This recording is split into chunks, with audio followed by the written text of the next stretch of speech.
रात का समय था। आसमान में काले घने बादल थे। हल्की हल्की बारिश भी पड़ रही थी। वहीं गांव से बाहर चंदू की चाय की दुकान पर कुछ लोग बैठे हुए थे, आपस में गपशप कर रहे थे।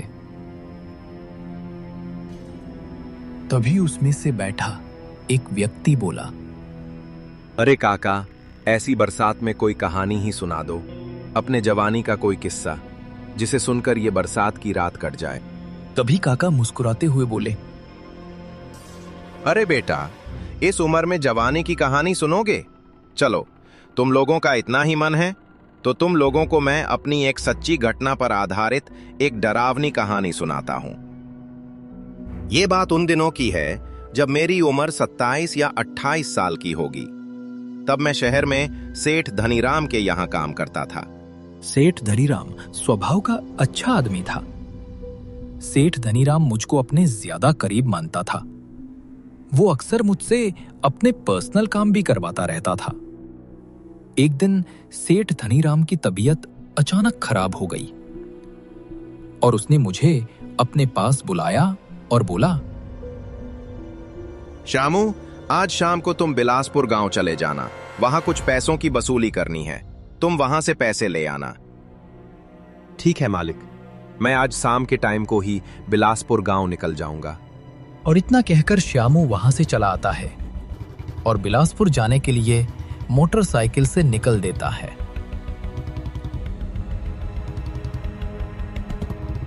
श्यामू अभी कुछ ही दूर ही चला था कि रास्ते में उसे एक पेड़ पड़ा दिखाई दिया।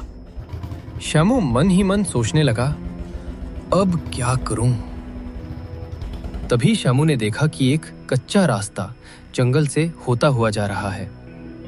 श्यामू बिना सोचे समझे उसी रास्ते पे चल दिया। मैं जंगल के रास्ते पर आगे बढ़ रहा था, लेकिन जंगल इतना घना और डरावना था, एक भी इंसान नहीं दिख रहा था। लेकिन मैं आगे बढ़ता रहा। रात काफी हो चुकी थी, अब मुझको भूख भी लग रही थी। तभी थोड़ा और आगे चलने पर मुझे जंगल के बीच एक ढाबा दिखाई देता है। मैं हैरान था, इतने घने जंगल के बीच ढाबा? इतनी रात को यहां कौन खाना खाने आता होगा? फिर मैं उस ढाबे के पास पहुंचा और देखा वहां एक बूढ़ी औरत थी। उन्होंने मुझे आता देख बोली, बेटा तू आ गया, मैं तेरा ही इंतजार कर रही थी। मैं हैरान था, मेरा इंतजार? आपको कैसे पता कि मैं यहां आने वाला हूं? बेटा, मुझे सब पता है। मुझे ये सब कुछ बहुत अजीब लग रहा था, लेकिन फिर मैं हिम्मत जुटाकर बोला, अम्मा, कुछ खाने को हो तो दे दो। हाँ हाँ, क्यों नहीं, क्या खाओगे बेटा? फिर बूढ़ी अम्मा मेरे लिए थाली भरकर खाना लाती है और मैं पेट भरकर खाना खाता हूं।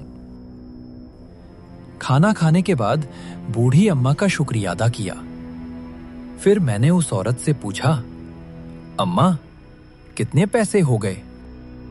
अरे बेटा, तू इतनी रात को मेरे ढाबे पे आया, वो भी अकेला। अब तुझसे क्या पैसे लूं? जा बेटा, खुश रह।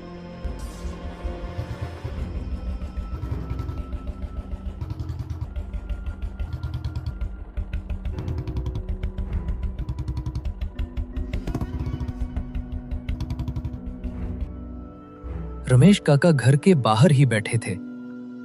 फिर मैं उनके पास पहुंचकर उनसे बोला, काका, मुझे सेठ धनीराम ने भेजा है पैसों की वसूली के लिए। इतना सुनकर रमेश काका उठकर खड़े हो जाते हैं और कहते हैं, बेटा, सेठ धनीराम से कहना इस बार फसल भी अच्छी नहीं हुई है और मेरे पास पैसे भी नहीं है। तुम ऐसा करना, 2 दिन बाद आना, मैं पैसों का कहीं से बंदोबस्त कर दूंगा।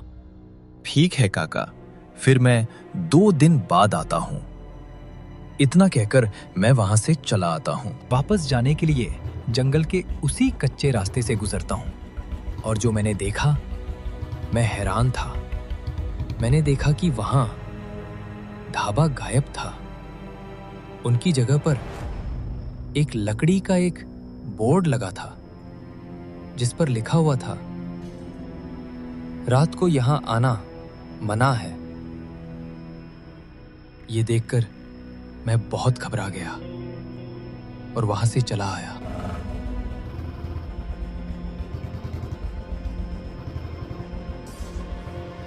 फिर मैं सेठ धनीराम के पास पहुंच गया और मैंने सेठ धनीराम को वो सब बता दिया जो रमेश काका ने मुझसे कहा था।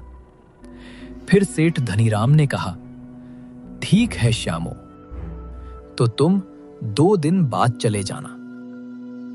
मैं सेठ धनीराम की ये बात सुनकर अंदर ही अंदर बहुत खुश हुआ, क्योंकि मैं उस जगह दोबारा जाना चाहता था ताकि मैं उस जगह का रहस्य जान सकूं। फिर मैं अपने घर आकर बैठ गया और उसी ढाबे के बारे में सोचने लगा और शाम होने का इंतजार करने लगा। शाम होते ही मैं फिर उसी गांव के लिए उसी कच्चे रास्ते जाने लगा।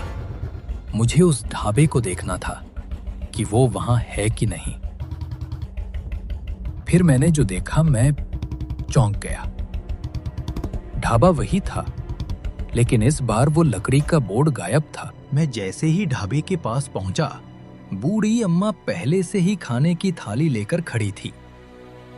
तू आ गया बेटा, ले बेटा खाना खाने। मैं हैरान था, लेकिन मैंने डरते हुए खाना खा लिया और वहां से चला आया। फिर मैं वहां से सीधा गांव में रमेश काका के घर पहुंच गया। काका को मैंने सारी बात बताई। अरे बेटा, तुम्हें उस रास्ते से नहीं आना चाहिए था। वहां कोई ढाबा नहीं है, वहां एक छलावा है।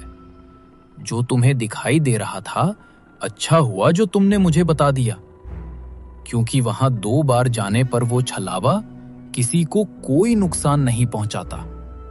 अगर तुम तीसरी बार उसी रास्ते से गए तो वो तुम्हें मार देगा। अब तुम किसी और रास्ते से जाना। फिर मैंने काका से पैसे लिए और वहां से चला आया। फिर मैं उस रास्ते से कभी नहीं गुजरा। तो ये थी मेरी सच्ची घटना पे आधारित कहानी। चलो, अब बारिश भी बंद हो गई है। अब अपने अपने घर चलते हैं